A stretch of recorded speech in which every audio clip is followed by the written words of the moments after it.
6 दिनों की लड़ाई के बाद हमलों के साथ साथ दिमागी और मानसिक दबाव की लड़ाई भी शुरू हो गई है। अमेरिकी राष्ट्रपति डोनाल्ड ट्रंप ईरान के दिमाग में ये बिठाने की कोशिश कर रहे हैं कि अगर उसने अभी भी अमेरिका के सामने घुटने नहीं टेके तो इसके नतीजे बहुत गंभीर हो सकते हैं। लेकिन ईरान दो हाथ करने का इरादा पक्का कर चुका है। साफ तौर पर यह नजर आ रहा है कि उसने ठान लिया है कि अंजाम चाहे जो हो वो पीछे हटने वाला नहीं है। लड़ाई लड़ने का उसका इरादा पूरी तरीके से पक्का है। इसके पीछे असली वजह हथियारों का भंडार है, जिसके दम पर अमेरिका और ईरान लंबा युद्ध लड़ने के लिए तैयार है। दोनों ही पक्ष दावा कर रहे हैं कि उनके पास हथियारों की कोई कमी नहीं है। अगर जरूरत पड़ी तो वे लंबी लड़ाई लड़ने के लिए भी पूरी तरीके से तैयार हैं।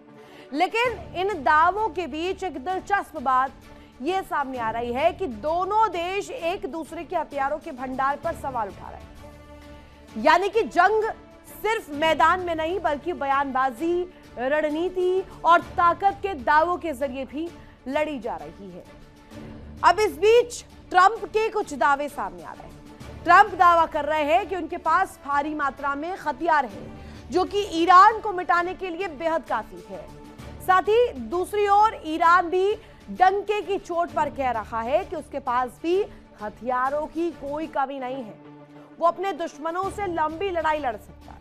अगर कुल मिलाकर कहें तो जो लड़ाई सम्मान के लिए शुरू हुई थी वो अब अस्तित्व की लड़ाई बन गई है। और 6 दिनों के भीषण युद्ध के बाद चर्चा हथियारों के भंडारों पर अब आ गई है। ऐसे में बड़ा सवाल ये आकर खड़ा होता है कि क्या सच में ये जिसे कहा जा रहा है कि इसे दिखावे की कोशिश की जा रही है, जिसे दिखाने की कोशिश की जा रही है, या फिर हकीकत कुछ और है।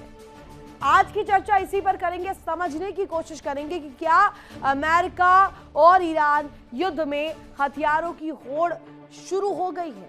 क्या अमेरिका और ईरान के बीच युद्ध अब लंबा चलेगा और ईरान के दावों के साथ साथ अमेरिका के दावों के साथ साथ अब सबसे बड़ा सवाल यही कि इस जंग का आखिर होगा क्या, इसका भविष्य क्या है, करेंगे